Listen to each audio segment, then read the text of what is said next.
പിതാവിൻ്റെയും പുത്രൻ്റെയും പരിശുദ്ധാരൂപിയുടെയും നാമത്തിൽ ആമേൻ. വീണ്ടും വചനവുമായി വരാൻ സാധിക്കുന്നതിന് കർത്താവിന് നന്ദി പറയുന്നു.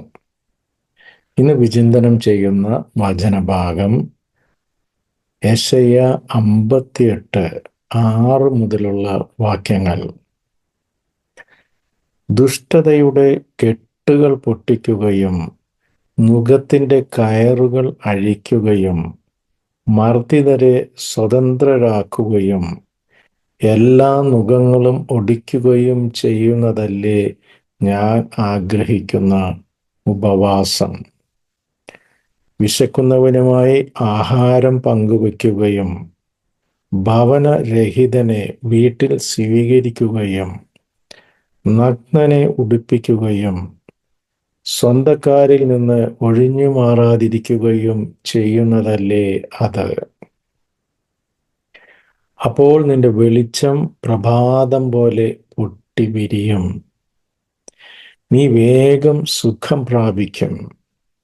നിന്റെ നീതി നിന്റെ മുൻപിലും കർത്താവിൻ്റെ മഹത്വം നിന്റെ പിൻപിലും നിന്നെ സംരക്ഷിക്കും. നീ പ്രാർത്ഥിച്ചാൽ കർത്താവ് ഉത്തരമരുളും. നീ നിലവിളിക്കുമ്പോൾ ഇതാ ഞാൻ എന്ന് അവിടുന്ന് മറുപടി തരും. മർദ്ദനവും കുറ്റാരോപണവും ദുർഭാഷണവും നിന്നിൽ നിന്ന് ദൂരെ അകറ്റുക. വിശക്കുന്നവർക്ക് ഉദാരമായി ഭക്ഷണം കൊടുക്കുകയും പീഡിതർക്ക് സംതൃപ്തി നൽകുകയും ചെയ്താൽ നിന്റെ പ്രകാശം അന്ധകാരത്തിൽ ഉദിക്കും. നിന്റെ ഇരുണ്ട വേളകൾ മധ്യാഹ്നം പോലെയാകും. കർത്താവ് നിന്നെ നിരന്തരം നയിക്കും. മരുഭൂമിയിലും നിനക്ക് സമൃദ്ധി ഉണ്ടാകും. നിന്റെ അസ്ഥികളെ ബലപ്പെടുത്തും. നനച്ചു വളർത്തിയ പൂന്തോട്ടവും പറ്റാത്ത നീരുറവയും പോലെയാകും നീ. ദൈവവചനമാണ് നമ്മൾ കേട്ടത്. നമുക്ക് ദൈവത്തെ സ്തുതിക്കാം. Hallelujah, hallelujah, hallelujah. നമ്മളൊരു ക്രിസ്തീയ വിശ്വാസത്തിൽ വന്നു കഴിയുമ്പോൾ, നമ്മൾ ക്രിസ്തുവിനെ അനുഗമിക്കുമ്പോൾ എല്ലാ ദിവസവും നമ്മളെപ്പോഴും ഹൈലി മോട്ടിവേറ്റഡ് ആയിട്ടും പോസിറ്റീവായിട്ടൊക്കെ ഇരിക്കുമെന്ന് കരുതുന്നത് തെറ്റാണ്. ക്രിസ്തുവിനെ അനുധാവനം ചെയ്യുമ്പോഴും ചില ദിവസങ്ങളിൽ നമ്മൾ വളരെയധികം സന്തോഷവാന്മാരും ഉന്മേഷഭരിതരുമൊക്കെ ആയിരിക്കും. അതേസമയം ചില ദിവസങ്ങളിൽ നമ്മൾ ഈ സ്പിരിച്വൽ ഡ്രൈനെസ് അല്ലെങ്കിൽ ഒരു ആധ്യാത്മികമായ ഒരു വരൾച്ച,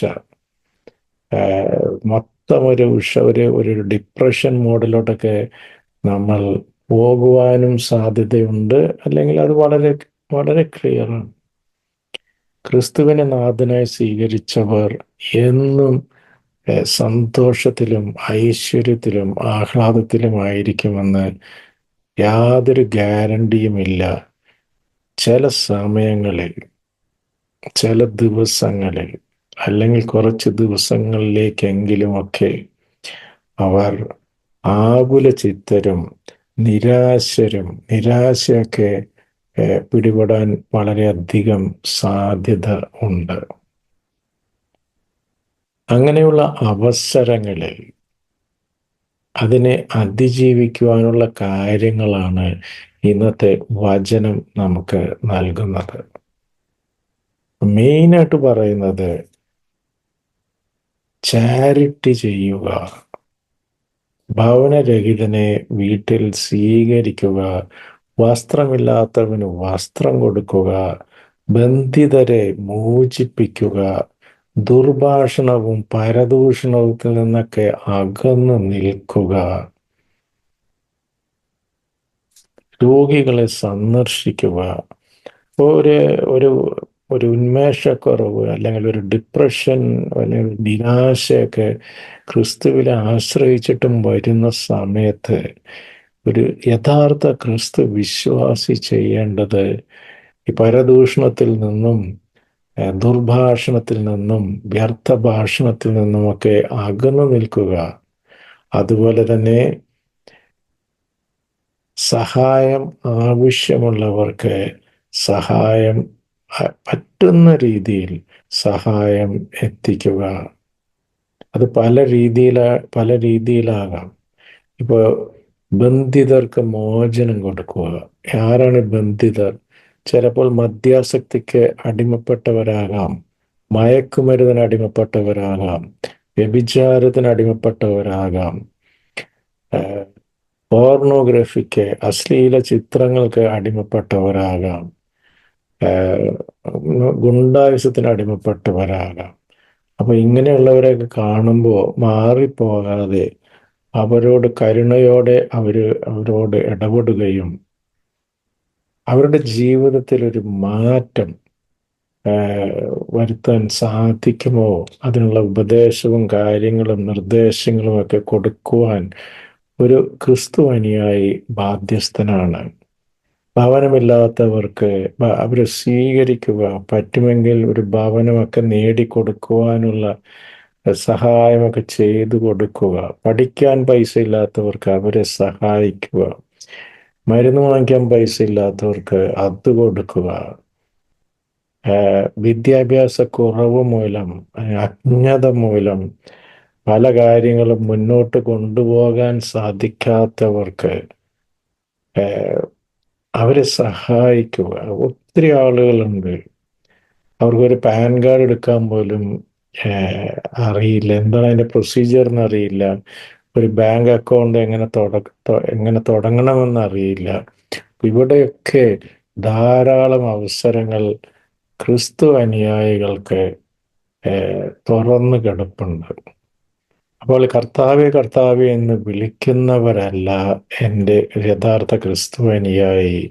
എൻ്റെ വചനം പഠിക്കുകയും ധ്യാനിക്കുകയും അപ്രകാരം പ്രവർത്തിക്കുകയും ചെയ്യുന്നവനാണ് യഥാർത്ഥ ക്രിസ്തു അനുയായി എന്ന് കർത്താവ് നമ്മളെ പഠിപ്പിക്കുന്നു.